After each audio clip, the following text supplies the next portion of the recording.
my soul would have been taken by these boys. The way we all would have been absolutely cooked had the Saja boys actually been real. Saja boys, love you! You know how everyone's been complaining about Disney not taking animation seriously and how they don't have good original movies anymore and they make the original movies for babies? Well, Sony just up and came with the greatest animated film ever. I'm being dramatic, obviously. But with this absolute banger, vibrant, exuberant, exciting, thrilling, gorgeous, animated film that is not just for children, but for adults.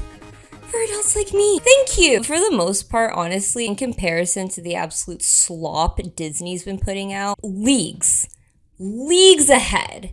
Miles ahead. This is what me personally, as a girly, has been looking for in a Disney film. This movie actually takes its audience seriously. It doesn't pander to the audience. It actually does smart decisions and has smart writing, well-developed characters, not just a plot of, oh, let's just get the bad guy. There's more to it. There's more to it than just let's get the bad guy. In case you guys are unaware of K-pop Demon Hunters and are just watching this video for the sake of it, have no clue what this is. This is Sony/Netflix, their partnership's latest release in an animated film. Plot is... Okay, you guys ready for this? The plot is there's this trio of K-pop stars who are known to the world as Huntrix, but in secret, they fight demons with these magical weapons, but also with their voices.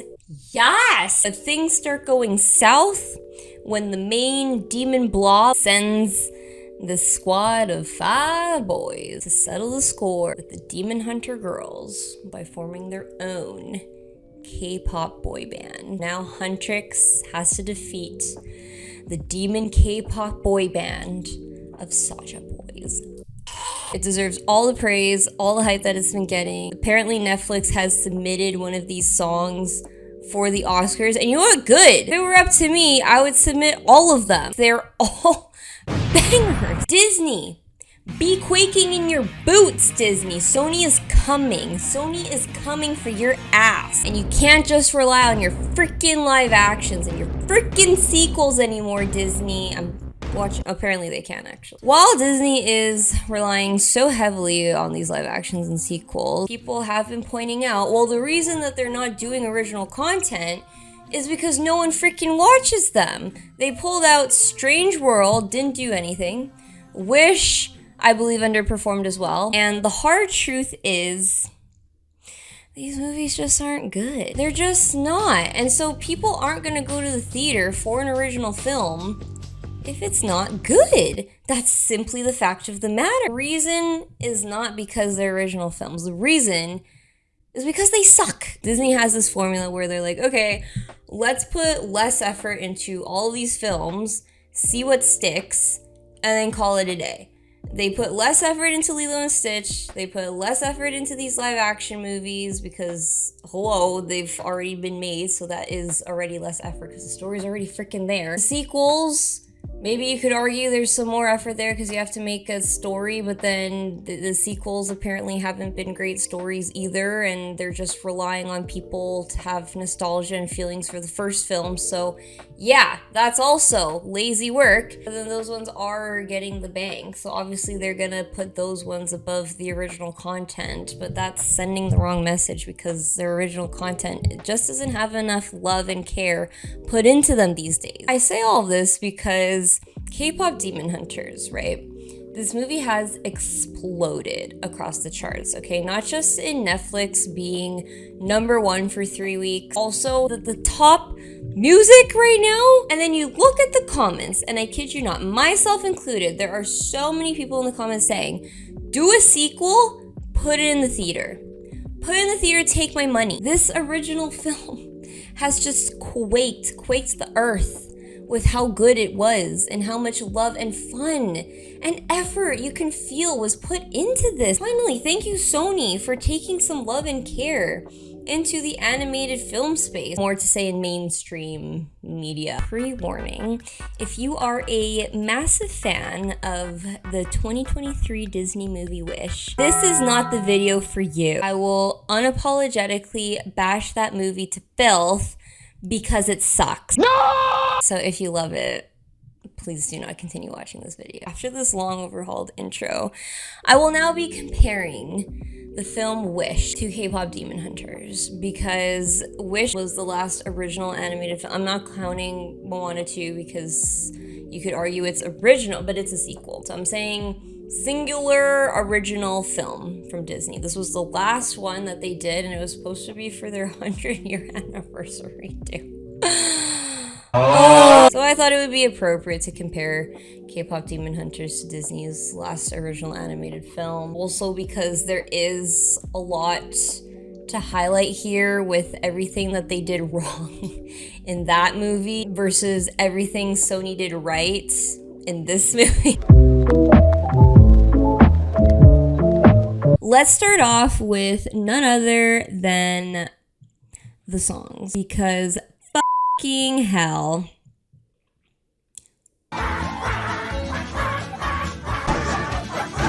Wow, what a difference. In my notes here, right? When I go through Wish's songs, I'm not gonna lie to you, all of them were pretty shit. I did not find one of them catchy, not one. Not a single one. No. I felt like a lot of them were written for babies. I felt like a lot of them were Coco Melon type bullshit. I actually felt like I was being pandered to as a 5-year-old with some of these songs. You know, Barney's I love you, you love me. Like, that's honestly how I felt with some of these songs. With how basic the lyrics were, with how basic the tune was. It was weird, guys, and I'm so sorry to say because I'm sure the people who worked on the music tried their best. I'm sure they did. By the way, everything I'm about to say, take it with a grain of salt in the sense that I would not be any better for any of these things. I know I ain't shit.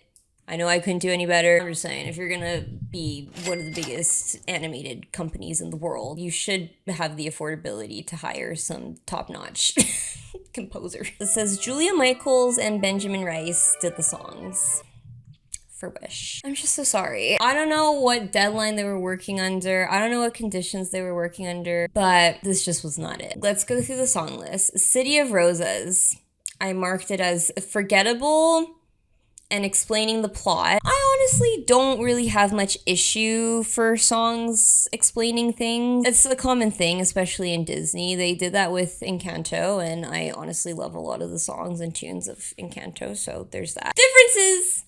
They had Lin-Manuel Miranda for Encanto, and while it can be argued that he can be hit or miss, he absolutely slaps that Encanto soundtrack, okay? Obviously, everybody was singing We Don't Talk About Bruno for a reason. What was this? The City of... I don't remember the tune. I don't even remember how it goes. I just have it written. It's called The City of Roses, and she's explaining the king and how it works with all the wishes and all that stuff. It's just singing, explaining.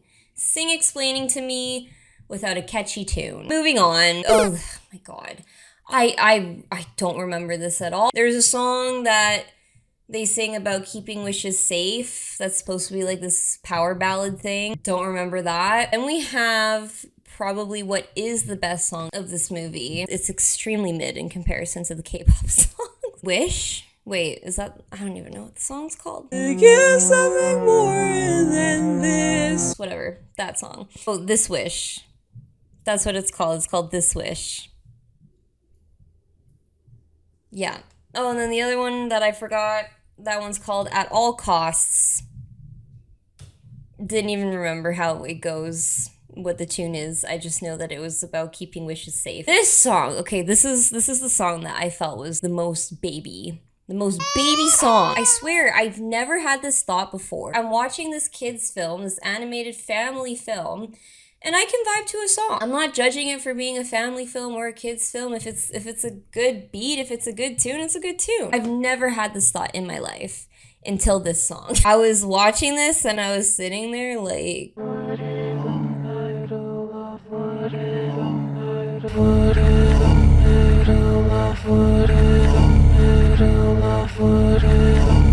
is it over? Then we have this atrocity of a villain song. Goodness sakes.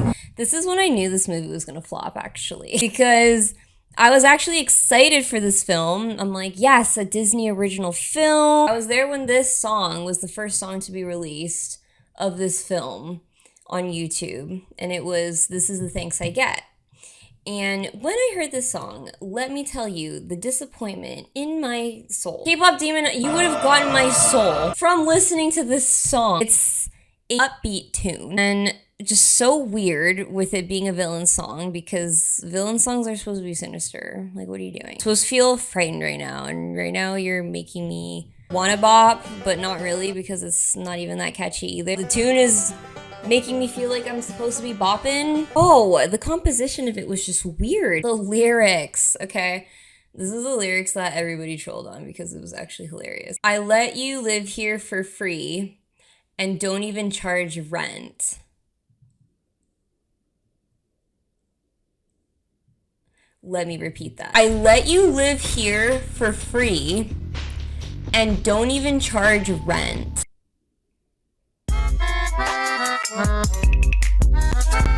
Why? Why? How did this... And you don't charge rent. That means I'm living here for free.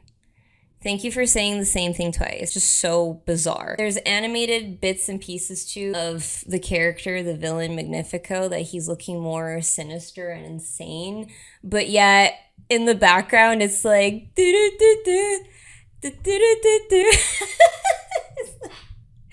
What? Are you cracked?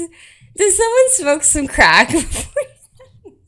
And then there's this one. There's this song that I just, oh my god. Knowing what I know now, which is just this weird dun, dun, dun, dun, dun, bum, ba-dum. Like, that's the tune.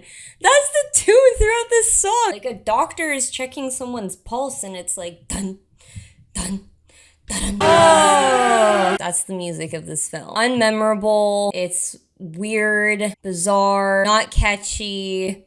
Some of it doesn't even go with the theme of what's happening in this. It's just, in comparison to this absolute banger of a track list of K-Pop Demon Hunters, there's a reason why this is top the charts. There is a reason for it, because these songs actually slap. I'm gonna list all of the people who were involved here, because I looked it up and it says that there's a lot. But y'all just...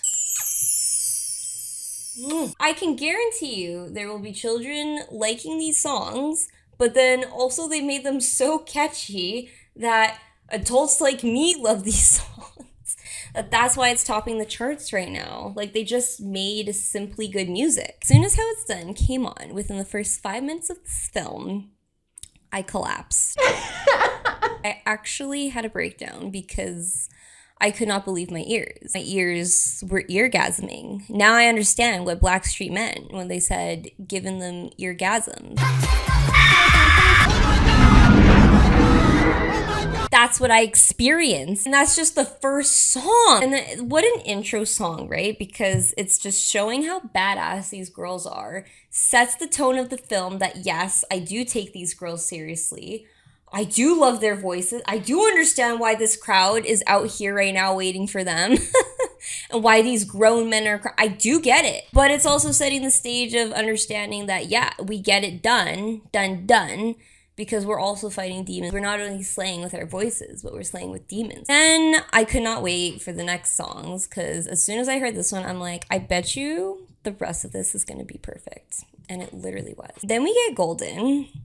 Golden is absolutely gorgeous. I have to admit, I don't play that one as much myself, but I do understand the hype with the song because it is also a gorgeous song. It's supposed to be Huntrix and their backstory, but then also without pandering with their backstory. It's not explaining, you know what I mean? Like, that's what I mean with clever lyrics. With Wish's lyrics, they were explaining to you word for word what's happening and the backstory of the wishes and all that stuff in the first song, whereas here it's cleverly explaining it to you with these lyrics. It's cleverly telling you these girls' backstory. It's expressing how they overcame their past struggles, how they're rising above their struggles, and that they're together now. It's beautiful, but they do it in smart, clever writing. Thank you. Also, how the song is called Golden when that's the color that is shown to represent a peaceful, harmonized honmu. That's the color that the girls are aiming to get. And this song is closer to the message of love and acceptance that enforces the honmun with being about overcoming your struggles and rising above. This foreshadows what's going to make that honmun golden at the end. Then we get Soda Pop, intro to Saja Boys. Daddy? Daddy? Woof. Bark. My little soda pop, gotta drink every drop. Great intro too, because it's not exposing them for being sinister or demons yet. And then again, that's what I love about how smart these songs are. It's showcasing them having a catchy, digestible for their audiences and getting a mass audience with this song. So I thought that was really this happy, upbeat, friendly, bubbly song that's showing the mask that the boys are hiding behind. Also how they say, you're all I can think of, every drop I drink up, you're my soda pop. Also acts as a metaphor for these demons drinking up your soul. It's a clever, sneaky way to actually showcase what exactly these demons are trying to do when they actually are trying to drink you up like a soda pop. And these people don't even realize it because they mask it through this catchy, upbeat tune. Skipping over a couple of the songs here. In contrast, you have your idol, which at the end there, that's what the Saja Boys sing, that they're fully sinister now and they're fully not hiding, that they're taking your soul now. The lyrics reflect how sinister they are, but then it's also super catchy. That's why everyone's in a trance, because it's so catchy. But then it's not as upbeat as Soda Pop. This is a true villain song. This is what I mean with a true villain song. I love that song as well. We also have Takedown again, and then this is used within the film's context, within the plot, right? Because the girls are like, oh, how are we gonna get back at these guys and make sure that our song beats these guys? And it's Takedown. They think it's Takedown. And then also super smart in that way, because this whole song is about taking these demons down. They don't deserve to live. They're so ugly. All of those things that they think of the demons, but then that's what gets Rumi to realize throughout when she's listening to the lyrics. She's just like, ugh, is this actually what we want to be? This is so hateful. And then me as being part demon, I don't really agree with this myself. Why are we fighting bad with bad? We should be fighting with good. It's perfect. This song is the embodiment of their struggle, of this whole struggle. It's so good. Also love how this song comes back to haunt Rumi with its lyrics when the demons are tormenting her later on, highlighting that much more how wrong the girls are for this idea of demons having no feelings, how they don't deserve to live, as Rumi herself is part demon and knows better than anyone how untrue that is. And we have Free, our ballad, our power ballad with our couple or ship, which was just beautiful. Free is also just the embodiment too of Rumi and Jinu and what they want and what they're feeling towards each other. What it sounds like actually nearly brought me to tears.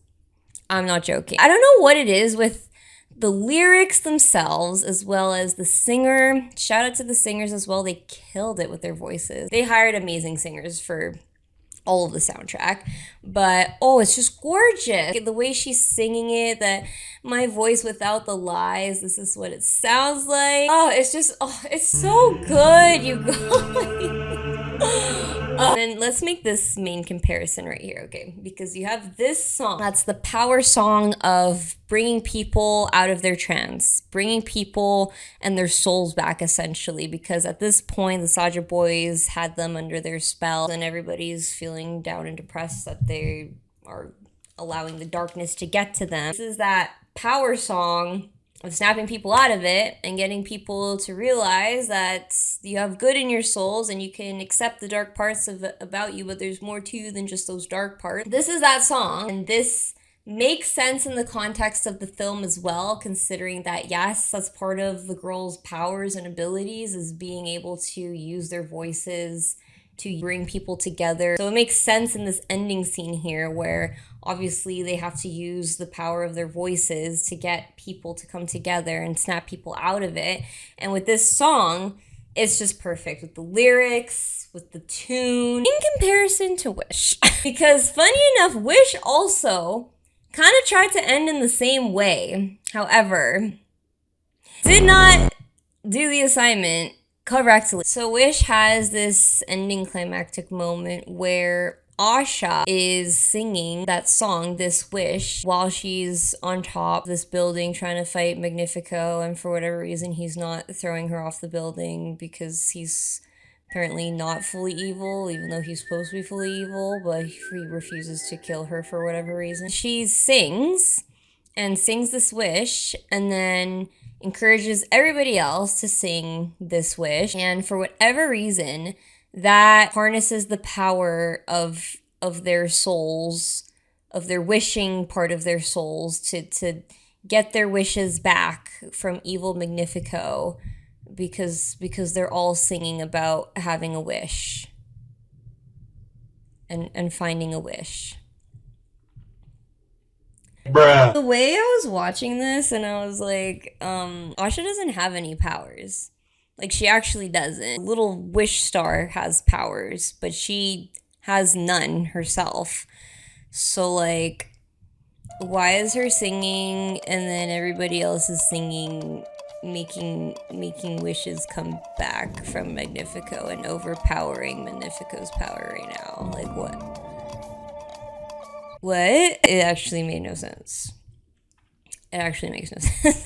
Whereas K-pop, like I said, it makes sense because it's been established that their voices actually are magic. At the very least, maybe establish that Asha's singing has power. Maybe? I don't even know, guys. Moving on to love story. Just kidding, there is none in Wish. For whatever freaking reason, Disney thinks romances are just for girls, I guess, and will alienate the boys and want to make sure they get the boys and everybody, every gender. Bruh, do you not know the withstanding power that Tangle has on people? Do you not know how Flynn Rider still has everybody in a chokehold right now? Eugene Fitzherbert's? Excuse me? But do you not know? You don't know that? What? There's been multiple videos made wanting Disney to bring back romance. Oh my god, we haven't gotten a romance, guys, since 2013. For 12 years, we haven't had a Disney love story. And I'm not including Frozen 2 because that's a continuation of this newly fresh love story. So I'm not including Frozen 2. So we haven't had a newly fresh love story in a Disney animated film for 12 years. For 12 years! Oh! Isn't it time, Disney? Do you not think that it's time, Disney? What do we have to do here? Will this not prove to you that you can do it and get success and get an audience for it? Because yes, you know what pisses me off the most is that there actually was originally supposed to be a love interest potentially for Wish. Yep. There is artwork out there that the Wishing Star was supposed to be kind of like a Peter Pan type, and that he would have potentially had a romance with Asha. Nope! Nobody likes romance anymore, guys. We can't have romance in our film anymore, guys. Nobody wants that. Nobody wants that. Gino and Rumi are right here. Jinumi? Room Gino? There's no romance in Wish, which therefore leaves lackluster relationships because there was like no relationship between Asha and the star. I really didn't feel much about it. I'm sorry. I didn't feel much connection between their relationship. What even was their relationship besides the star needing help from Asha to get people's wishes back? Like, there was nothing there. There is no relationship to root for in this movie. There actually isn't. She has these 7 friends, but then there's also nothing really there to that friendship either. They try to do something with one of the friends. It's just a mess. It's just a mess. But then in comparison, we have Jinu and Rumi here. And let me tell you when I say the internet has been broken with the amount of times I've replayed the edits that fans have made of Rumi and Jinu. I have actually rewatched this film 3 times already within a day. That's how obsessed I am. This couple has to do with it. It's pure enemies to lovers, and they do it so good. They meet, they hate each other, and they do it so funny too, where it's supposed to be like a K-drama, right? Where they do this whole slow-mo. It's supposed to be a meet cute with this cute song playing in the background, but then they psych it because he isn't caring about her at that moment, and it's just like whatever. Like she falls and then he doesn't help her. It's so good. He's a little sassy hoe and I love it. And then obviously they start fighting, and then I absolutely salivated when he's just like, you're strong. Ah! You're strong. I'm not gonna simp over this character that much more, I swear. Okay, bye. Yeah, bye. Can't even talk about your patterns. And we get him knowing her secret, that she's actually part demon, and he's the only one that knows her secret and the only one that understands. You know what I mean? You know how simple it can be, Disney? That's how simple it can be. For you to get all of us on the floor simping over an animated character. You did it already with Flynn Rider. What are you doing? As you can hear from how I'm speaking about this, it sounds very straightforward.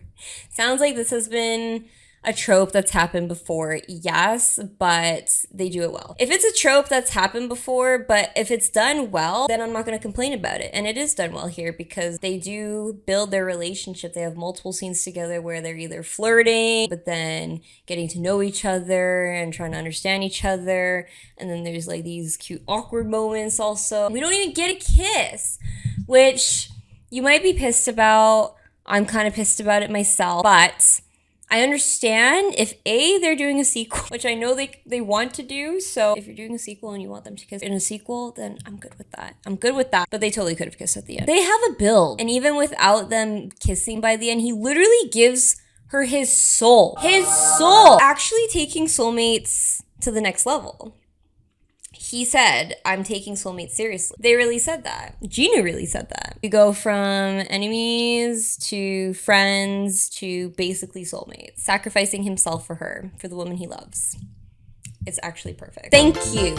Thank you. You see his struggle too, that he's evil guy, but then with the right girl, he's gonna go soft and rethink everything because this girl is shaking up his world. That's literally Rumi to him, and it's a trope that I'll eat it. He's getting vulnerable with her. She gets vulnerable with him, and he actually helps her to come to realize that maybe not all demons are bad, and we should embrace our dark side, but then have people accept. He has her understand these things and has her go through her character arc, helps her through her character journey. Yes, that relationship I do care for. We get so much there. We got nothing. We don't even know Asha's backstory. We don't know the star's backstory. We don't know the freaking goat's backstory. What relationship am I rooting for there? What relationship do I care for in that? None. Next. I also did this in such a weird order. I'm so sorry. The main character being Asha versus Rumi. Is there even a comparison? Asha is the copy and paste of the quirky uwu Disney girl that they've been doing for like the past 10 or so years. Ever since Anna. Actually, ever since Rapunzel. But Rapunzel made sense because she was locked away for ages. Anna, I'll excuse that too because she was also locked away from civilization for ages. Mirabelle, that's when I started to be like, okay, well, I guess she's the outcast of the family, so sure, I can deal with it. It's not really so annoying. Like, she doesn't really do too many of like the quirky, awkward things in that movie. But then we get Asha, and she truly is the epitome of, no, I'm the awkward, quirky girl, and there's no reason for her to be though. It's not like she's the black sheep of her family like Mirabelle. It's not like she's been locked away for ages, away from society. Why is she like this? I think why it was so annoying this one too, because the jokes themselves were very like, okay, I get it. Whew, just 1 second. Let me catch my breath. Wait, I feel like it's drooping. Okay. It was just heightened. It was just magnified to the max with Asha in this film. It was just so annoying. Does she go through an arc? Absolutely not.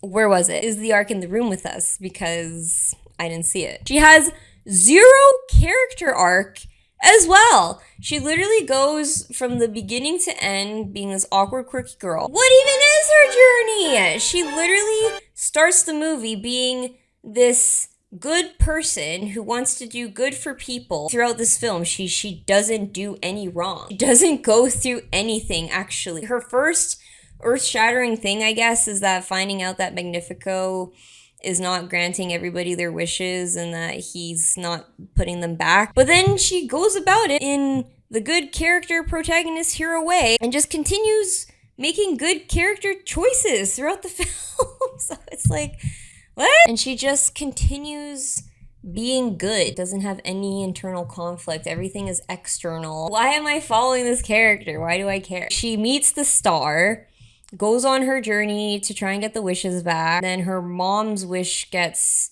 crushed, and then she goes and makes another plan to make sure that she gets all the wishes back. And then she ends up getting everyone to get their wishes back and then becomes fairy godmother. Like, she doesn't go through anything. It's actually insane if you really think about it, that this main character, main protagonist, actually has no arc. Boring character. They not realize that in order to make your main character interesting, like, they have to go through something. Lion King, for example, he had to defeat Scar. That's the external. But then internally, he had to face his demons and realizing that he can't just hide away from his problems and that he was becoming like a bum, essentially, with Timon and Pumbaa, and just didn't want to face his problem, and he had to overcome that. That was a thing internally Simba had to go through. Your main protagonist has to go through something. In comparison to Rumi, has her own arc. Thank you. Yes, she has to fight the external demons, literal demons of Saja boys, but also the big blob. I'm just going to refer to it as the big blob. She has to defeat that, but then in order to overcome that, she has to face genuinely her own demon of her being part demon, but then hiding that from her friends, from her best friends, and hiding that from herself, trying to keep that suppressed and learning how to accept that part of herself and that she can be flawed, she can be imperfect, and it's fine that she's not perfect and can't keep it all together sometimes, and she does have dark parts in herself, and that's okay. It's okay to fall apart. It's fine. And her accepting who she is as a part demon. And then now that she can accept that, that goes into the main plot theme of defeating the demons and how they're going to defeat the demons. Perfect! It's perfect. Her own arc ties into the main plot of the film. Oh, it's just so much smarter. Oh, and she's just so much more well developed. I wouldn't even consider her quirky. I would just consider her funny. Because they had those jokes, but it wasn't really her being quirky type of joke. It was more just lol. She has her funny, goofy moments, and there's the awkward moments, but it's natural. Natural, it's not forced. She also has a lot of strength to her, a lot of courage and bravery, a lot of confidence in herself, and she can give it. She can clap back, which I love that about her too. She's just such a amazing, well-rounded protagonist that she can be goofy, but she can be confident. She slays them demons. She knows she slays, but then she can also be vulnerable. And then she has her demons that she has to face, and she has her challenges that she has to get through and learn through. So, oh, just everything about her. Love, love, love. And lastly, just slightly touch upon is the supporting characters, because I didn't even know who the hell any of these supporting characters were in Wish. Who are you? Who even were they? Who even were these people? I can't remember any of their names. For the life of me, absolutely not. They were supposed to be emulating the Seven Dwarves, but bitch, I can't even remember their names. At least the Seven Dwarves, it was straightforward. Sleepy, Dopey, Happy. These ones, they had these special names, and I can't remember. Whereas here, we have Mira, we have Zoe. That's all you need is your two best friends by your side, and I felt like we could have gotten more of them for sure, and I would love to see more of them, but with what we got, I got enough of their characters for sure. We got multiple scenes of them to show who they are as people. Zoe, we understand that she didn't know where she could fit in. That's her backstory. And then when they see the doctor guy, they see that he calls her out for being a people pleaser. And then by the end, too, that's part of the demon of like people pleasing. And then Mita with her family, that she was the outcast of her family. Her walls are up as well because of that. And she's the hard ass, you know, love her. We get so much of their characters throughout this film. I know them. I know Mita and Zoe by the end of this film. The one guy, they tried to make something of the one guy in Wish that he gave his wish away. I forget his name too. But we didn't get enough of him to really care when they made him evil in that film. Did y'all care? Not really. If they made it focus, it was just like one best friend to focus on, sure, maybe, but I didn't know who this guy was. By the time he turned evil, I was like, oh, shit, that sucks. Those were the main points I wanted to go through on why this movie is just so superior to Wish. Obviously, plot-wise, the plot was just way more coherent. The villain was way more coherent. We had actual great antagonists with Genu and his boys versus Magnifico. I mean, Magnifico, I'll give some credit that at least they show him quite a bit, I guess. But even with his backstory, we don't even know why he wants power so bad. Like, that's just all he wants is the power. Whereas Genu, we knew that he just wanted to stop hearing the voices and he wanted to forget about his past because he feels so shamed about his past. And that was his whole mission and why he was doing what he was doing. So I don't even know why Magnifico was doing what he was doing. He was just consumed by power. That's all he was. Plot, villain, supporting characters, main character, songs, love story, superior to Wish. These are all the examples of what Disney needs to learn and do. Please, Disney. I know y'all like to copy. Shout out to them making a cat movie after the freaking cat movie won at the Oscars. I know y'all like to copy. Please take example from this for your own animated films for the future. And if you don't do it, then I will gladly take my money to Sony.